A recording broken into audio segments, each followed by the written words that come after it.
Hey guys, Huzzy here bringing you another video. Now welcome back to a Challenger Spectate, the series where we watch the best players pretty much in solo queue, see what they do, if there's anything we can learn from, if there's anything different, and kind of get a general grasp on the game as a whole. So just a couple announcements. The reason why I picked this replay, actually I think it's quite a good reason. So number one, we're watching Upset. He's playing Kai'Sa, who just got a buff. So she obviously got the survivability buff that every AD carry did. But she also got other buffs as well. But also, in this game, are a few champions that I'm personally also interested in. So, you can see over here, Bwipo, Fnatic Bwipo, is playing the new Volibear top lane, who I've said is a little bit weak. Then you've got this guy who's playing Jace, who has been here or there in the current meta, but I think also really struggles. So to me, and I, by the way, do not know how this game goes. So if this Jace wrecks the Volibear, does that mean Jace is strong, or does that mean just Volibear is very weak? Furthermore, there's also a Quinn mid. Why is that interesting? Well, again, Quinn got hit by the survivability update, I think, as well for AD carries, and also getting a change that they gave, I think it was to Vayne, Quinn, Lucian, and Tristana, as Riot was like, well, these are AD carries, but people also do take them in other roles too. So it was just an abundance of champions all having changes and the new Volibear in the same game. And I was like, ooh, hello. Also, furthermore, just to announce, while the game is going to obviously start, you know, in the starting stages, meanwhile, the Quinn is having a little bit of a tussle with the Orianna. The month of June, which we are, of me uploading this video, are most likely now in, will potentially have more Challenger Spectates than I've normally done. You notice I actually have not done a Challenger Spectate in a good, I'd say, 2 weeks. It may even be 3 weeks by the time I upload this video. Also, let me remove the sub number just so you can see the ability cooldowns. But I haven't been doing them because I've been so much on top of the live commentaries and all that stuff that I haven't needed to do Challenger Spectates. Because obviously I'm playing actively at the moment on 3 ranked accounts. The main account, the duo series, and the kind of chill, high platinum, low diamond MMR account too. But for those that don't know, I am moving in June. I'm getting my first place. I'm moving out finally. I've been wanting to do it for years, but I finally had the confidence, and you know, I'm in a much better place mentally, physically, I guess, in many ways in a better place in life than I've been in many years. So I finally got that done, and I will be moving in June. With the move, I am not going to have any, I'm planning, by the way, not to have any breaks in content, but what that means sometimes is I need to make sure I'm making content that is, you know, my time, my precious time when I'm moving is going to be quite tight. So obviously doing these Challenger Spectates, when I record a Challenger Spectate, I know it's going to be a video.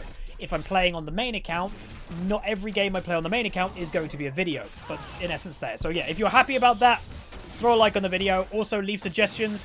What champions do you guys want to see in the month of June in Challenger Spectate? And I will also officially say, if you want me to jump on North America and look at some North American pros, if you want me to spectate a double lift video, someone leave a comment. And the ones that honestly, meanwhile, big damage from by the Kai'Sa there, the ones that have the most likes, I'll probably go with those. So do that, be active in the comments to suggest what you want, like other people's comments and all that good stuff, and we will get that done. So meanwhile, we haven't really spoken about the game yet. Kai'Sa versus Aphelios, Soraka versus Lulu. What is the matchup here? So, arguably, early lane phase should go more to, well, it sounds weird, but it should go, as an AD carry, should probably go more to an Aphelios, because he's got a lot more tools than a Kai'Sa does in the early game. Kai'Sa obviously scales. Most Kai'Sas are going the tier build, which obviously takes a while to ramp up, but then the support difference is also kind of here. Soraka obviously is more known for her sustain, a little bit of harass, but Lulu is definitely way more in harassment than Soraka. Meanwhile, First Blood in the top lane, the Jace gets it over the Volibear, but with Echo's help. So the Kai'Sa was going to go back, decided against it when the enemy team walked up a little bit too much. Soraka doing a big heal on the Aphelios, who obviously has his own sustain if he's got the pistol, which I believe he does. He's using that now. So yeah, relatively standard lane phase in bot lane. You saw earlier the very aggressive flash Q that Kai'Sa did. And if memory serves correct, that is the buff that Kai'Sa got. I believe she got a scaling buff for her Q that it will, in essence, do more damage than it used to. Obviously, it may do a little bit more damage in the early game, but you are, by the time you've got 2-3 items, that's when it should really show the buff. But I will say, straight away, to me, maybe you guys disagree, if you look at the health bar right now of Upset or the Aphelios, they actually do look tankier.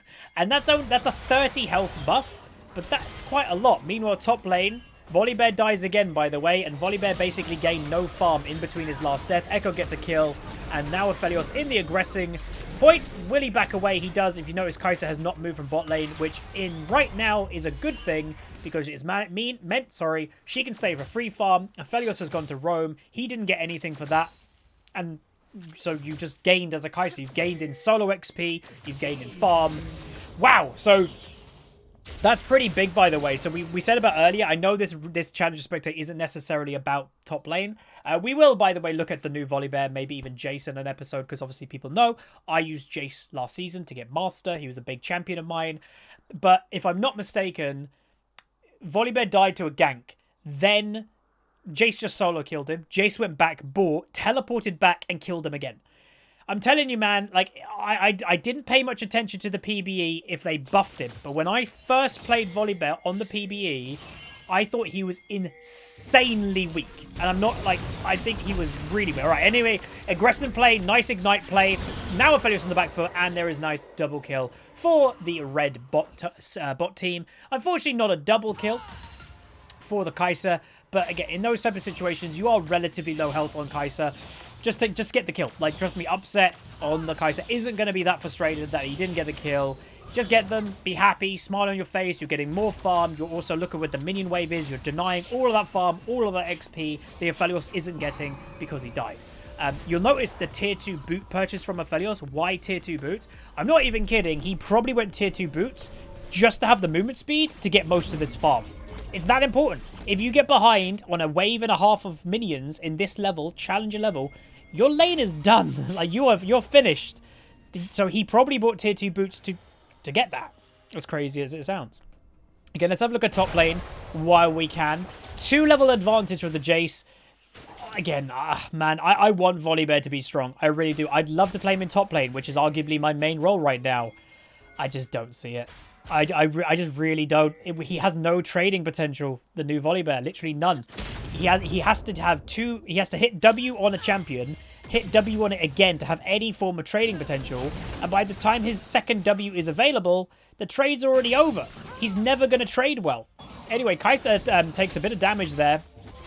Has to be a bit careful in the 2v1, if we're honest. And Aphelios has got the flamethrower, which does a butt-ton of damage. So be a bit careful. Better be safe than sorry. We'll say the Quinn build is a bit confusing to me. She's against an Orianna, who is not known for her healing with Phase Rush. But she's rushed the anti-healing item. Again, I guess it's for the Soraka heal, the global Soraka heal, when that's eventually going to go and, like, maybe save the Orianna. Well, now it's not, because Quinn has got grievous wounds. We'll also note in the recent patch notes, I did do a patch note video, would have been a few days ago. If you guys wanted to check that out, please do. There have been calls, even like I saw it, I said in that video, like, why are they nerfing Janna when Yuumi and Soraka remained untouched? It does, by the way, seem to be a growing motion in the League community that healing is too big of a thing, and maybe either you need to tone down healing or grievous wounds, the anti-healing debuff, maybe that needs to be looked at. But honestly, I think it's just healing in general. Like, let's just say a Aphelios or a Draven in mid to late game, legitimately with a big lifesteal build, can go from nearly dead to full health in 2/3 auto attacks. I don't think that's okay. That doesn't sound balanced to me, personally. But yeah, so far the Kai'Sa, does she feel stronger than she did before? Yeah, and again, it's weird to me. Maybe my eyes are just deceiving me, but they look tankier than they were. Like the health bar looks thicker. That's a weird thing to say. Aphelios going aggressive. Kai'Sa, Ignite comes from Lulu. Soraka on the back foot. W comes down. Enemy team both nearly dead. Kai'Sa gets one more minion. Hits level 6. Now going for the Soraka. Gets the Soraka a few seconds ago. Now going for the Aphelios. And double kill. And will survive. Really nice. What you saw there was a Kai'Sa who was paying attention to her XP bar. You notice they started the fight, they were halfway through the fight, and she turned to get one more minion because she noticed, oh snap, I level up in one minion. She got the kill, used her ultimate instantly, and voila, got the nice double kill, which is great to see. Meanwhile, in top lane, Jace finally goes down to a gank. And also one thing that I have noticed, has anybody else noticed it yet? There are 2 purchased items on red team that is quite rare to even purchase, let alone having 2 in the same game. Cull. Kai'Sa's bought Cull. Jace has bought Cull. If I'm completely honest, the Jace one confuses the living hell out of me. So the Kai'Sa one makes sense. We've said earlier that Kai'Sa scales. Meanwhile, Quinn roams to kill the Volibear. Echo also dies to the Orianna, but we've said Kai'Sa scales. She goes the mana build, Mura mana, and that takes a while to actually ramp up. So going Cull is an investment to your mid to late game. I understand that. That makes sense on Kai'Sa. If, as well, you feel you're not going to get punished much by the lane. Top lane, that's a bit weird. So Jace is supposedly, he's designed to be a lane bully. And that's why Jace has recently fallen off or fallen out of favor, is because in current meta, he doesn't really lane bully that well against a Darius, Shen, Jax, Aurelia, Fiora, Camille. He actually can get bullied himself. He can basically, in an all-in, just die. So that's why you've seen a bit, Jace hasn't been around all the time. Meanwhile, nice W hit by the Kai'Sa. Nice damage return. You can see the damage is there by Kai'Sa. Lulu's also helping here or there. Enemy team on the back foot now. Kai'Sa is looking for it. No Lulu, though, is alone. Very low health. Gets the heal. Aphelios ult comes down. Doesn't actually do too much damage. Quinn looking for the roam. Kai'Sa goes for an aggressive ultimate. Reminding people, one of the buffs for Kai'Sa, I believe, was a increase in range for her ultimate. Meanwhile, now, Diana nearly dead. Doesn't die, though. So that was a 4-man bot lane. Nice roam by Quinn. Okay, people say, do I think Quinn mid is going to be good? Not really. I know people are like, but you're in Challenger and people are playing it. Nice snipe, by the way, by the Kai'Sa. Diana was not paying attention there, and that was a nice kill there. And by the way, that was rank 1 W finishing off the Diana. That is just a simple case of getting hit. Let's look at top lane while the tower is just being done. So again, look at that trade. The Volibear that has 1 W, that's his mark, didn't do any damage because he needs the 2nd W to hit. That's the problem with that Volibear in top lane. I just genuinely don't think he beats anything in a trade. So yeah. Kai'Sa now has red buff though. Halfway to finish her Cull. But the idea of this video is to be like, did the Kai'Sa buffs help? And right now I'll say that it looks like it does. Like Kai'Sa has, to me anyway, the way that I've always like seen Kai'Sa's, it feels like she's got more lane presence in this game. And she's against an Aphelios. Aphelios is not a pushover in lane. I think many people know that. And Soraka obviously gives an insane amount of sustain. And Kai'Sa's got control. Her damage is high. Her utility's better than it was. Like, having a higher range ultimate arguably just helped her get that last kill. It's honestly looking pretty good. So I by the way, like Kai'Sa. Meanwhile, big teleport play potentially happening. Diana actually on the dragon alone. Quinn with a TP is going to just pick off the Diana. Nice little pick there. Can they continue for the enemy bot lane? There is a tower, so I doubt it. Let's see what Quinn can do. Doing a bit of damage. Obviously, yes, again, has that grievous wounds with the Executioner's Calling. So even if Soraka was going to heal, it would be less effective. Again, I've said it before, maybe grievous wounds need to be looked at. That maybe the base level grievous, so like the when you're just buying Executioner's Calling, or you're buying Oblivion Orb, that obviously goes into Morellonomicon, maybe that should be 40% healing reduction, or Bramble Vest. The base items that give it should be 40%. When you complete the actual item, so when you complete Thornmail, when you complete, was it Lord Dominic's, I think, or whatever Executioners goes into, and when you complete Morellonomicon, maybe instead of 40% anti-healing, it should be 60%, 70%. I honestly think that's maybe the way that they should go with it, because, again, healing is a big issue. It makes me miss Morello as one of the lead designers, lead balancers of League of Legends, because, again, we've said it in the patch note video, there is a reason that Morello, his name, is attached to the anti-healing item. Meanwhile, Volibear does his first gank. Kai'Sa just ulting away, and there's Volibear. Like, again, I honestly think he's really weak. Again, I want him to be strong. People know I like Volibear. Meanwhile, now another gank by Orianna, so that's a 2-man teleport gank from the blue team. Lulu scrapping. Lulu gets the kill on the goat. And then will most likely make her way out. Worth noting, this name, I noticed this summoner name. I believe that's Dyrus's name on his, like, alts account. I doubt that's Dyrus. It's just probably someone that's taking the name. Orianna ultimate. Quinn potentially on the back foot. Diana going in. Quinn needs to auto attack. Doesn't get polymorphed or whatever the hell. I actually don't know what happened. She just got CC'd. And now Diana's going to continue going aggressive. And Lulu is most likely and does die to the Orianna. Which, by the way, the Orianna is 6-1. So the people, again, who's going to be like, oh my god, Quinn mid, hype, hype, hype. The enemy mid laner is 6-1. So the Quinn has had very little control. And look at the farm difference. Quinn has had no control over mid. Obviously, yes, she is a roaming champion, so maybe she's just not been in mid. But that is, in essence, the problem. If you're going to play something like Quinn mid and you're going to be heavily roaming, well, expect the enemy mid laner to probably get quite fed. 1v1 happening here in bot lane, though. Again, worth noting, that is, at the time, a 4-1-4 Kai'Sa. That, at the time, also was a 1-4 Aphelios. That was close. That does show the dueling potential that Aphelios has, but also, it does also show the scaling build that Kai'Sa has. Kai'Sa has got a Muramana.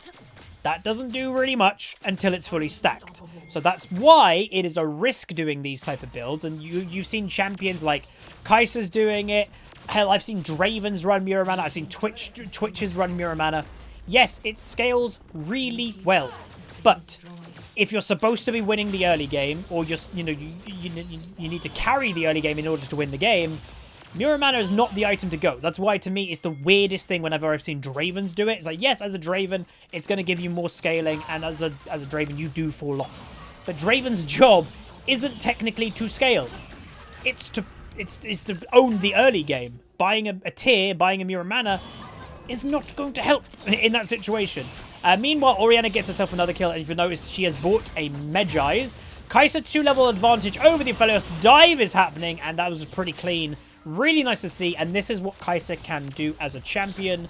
High mobility, high engaging, can jump around kind of like an assassin, but as an AD carry.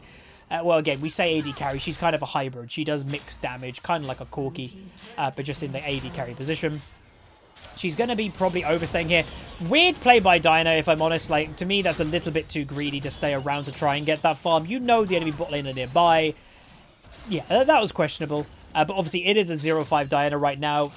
You could argue that demoralization is becoming a factor here to some of the players. Meanwhile, though, Jace does die to the Orianna, who is now 8-1 with 16 stacks of Medjai's. Echo, though, gets the goat. Will he make his way out? Gets himself a triple kill. Will he continue? Echo, a one-man army. Volibear ults. Triple kill for Echo.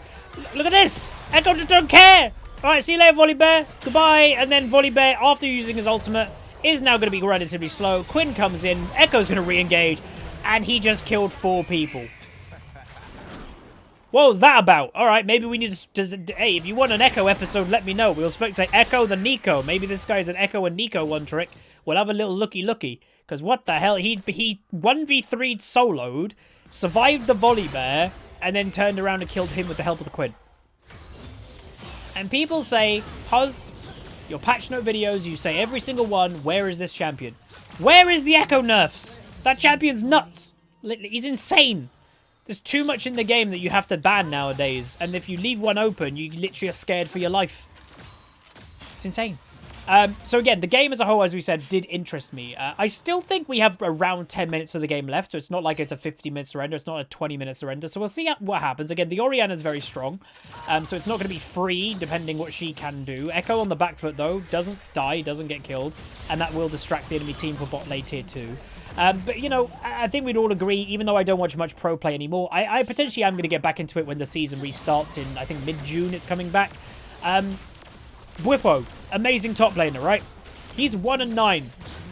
This game, by the way, was played literally on patch day. Literally the day of release. So I would imagine by the time this video comes out, which will be in a few days, I would guess there's going to be Volibear buffs. I would guess, because he really does seem on the weaker end of champion. But obviously, as my point being, if Bwipo, one of the best top laners in the West, is 1-9 in a solo queue game and down 30 farm to a Jace, who at the moment is not known as a crazy strong champion. He's even got a Muramana build, by the way, which again, no strength in the early game. If he's 1-9, that says a lot, personally, to me. Because notoriously, Riot releases champions and reworks overbuffed, overtuned, and they have to nerf them down. Volibear seems the other way around. He seems really weak, and they're going to have to buff him up. So that's interesting. Kai'Sa going to go solo the dragon, though. Has finally got a lot more components to her build.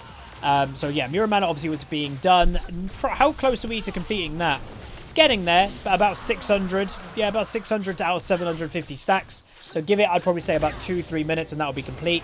Has her Rage Blade, which obviously gives hybrid damage, and then we'll be looking for that Nashor's Tooth, which again furthers the hybrid damage of Kai'Sa. She does both AD and AP. You're wondering, by the way, Volibear items. There is a build floating around with him to kind of go a hybrid AP build. So you do go tank. You need to be tanky on him. But he has actually, like, look, the damage you can see isn't bad. So if Volibear wasn't 1 and 9, arguably he would have one-shot the Kai'Sa there. But his scalings are very strong with AP. His shield, his general damage. So if you could potentially pull him off like an AP tank, then maybe that's the way to go. But I will say, Bwippo's build does look a little bit confused. Has obviously Bammies for Sunfire, has Kingle Gem, which I would imagine would be for Spirit Visage, and then has Phoenix Codex just randomly thrown in too. It's a little bit confused. Anyway, the Kai'Sa hits the W, going aggressive in a 2v1, doesn't get the kill. Soraka heals the same. Now on the back foot, throws the heal. Enemy team probably going to look and licking their lips hungry for this kill. Big shutdown on the Kai'Sa right now. Volibear from downtown teleports in, gets the assist for the Orianna, who is now 10-2. 18 stacks of Medjais. Can they do anything? Teleport happening in mid lane. Orianna going to go protect. Yes, replays, by the way, are still bugged. Riot have not fixed those, which again, I'm not pressing Riot to fix little bugs here and there with everything going on in the world right now. I believe Rioters are working from home still. Again, that's fine to not fix replay stuff. It obviously would be nice, but whatever. Again, what I will say, they're going to have to fix it when June comes around, when Pro Play comes back, because if the replays are broke or spectators broke, wow. If spectators are broke for Pro Play and you can't see teleports and stuff, that will make things very confusing for Pro Play. Echo one-shots the Volibear. And by the way, we said earlier that this game was a bit weird in 2 people had a cull. 3 people this game are Medjais. Whoa, look at that damage. Look at it. Like, what? Oh my god. And I know, by the way, he is really fed. Yes, an assassin should one-shot people. But again, Echo pressed E on a target that flashed away, but the E still counted. It still followed because it's a bit weird. Maybe it shouldn't do that. Echo's going to break into the base, though. But again, the commentary is supposed to be on Kai'Sa. It honestly looks like the buff has definitely helped. It did feel, at least to me, that she had more lane presence than I normally have seen of Kai'Sa's, that she was looking to be more aggressive than normal Kai'Sa's, even with the scaling build that she went tier for Mirror Mana, and she went a cull. That is not an aggressive start. She still was lane bullying an Aphelios. That's impressive. Meanwhile, Jace going aggressive himself. Kai'Sa on the teleporting in, does get the nice kill there, doesn't get the Soraka. Orianna obviously going to be careful of, she's quite fed. Enemy team, I doubt they can end right now, by the way, with Orianna being back alive. Or a good ultimate by her, they would potentially be in trouble. Like, the one negative of Red Team, they are actually a little bit squishy. But what they are, they're squishy with survivability. Echo is squishy, but he has his ultimate. He just died. You can see he can die to a fed Orianna. He normally has his ultimate to survive. Obviously, that time he actually didn't press R. Lulu obviously is squishy, but does also give survivability. So that's the negative of Red Team, is that they are squishy. If an Orianna hits a wombo that just one-shots everybody, she can do that because of what they are. But it's just unlikely to happen. Soraka, a little bit too brave for her positioning, I'll say. The GOAT does go down. 0-9 is the GOAT.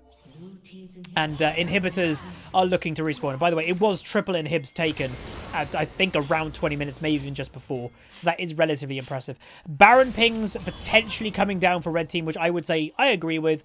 3 triple inhibitor, which, if I'm not mistaken, means double super minions.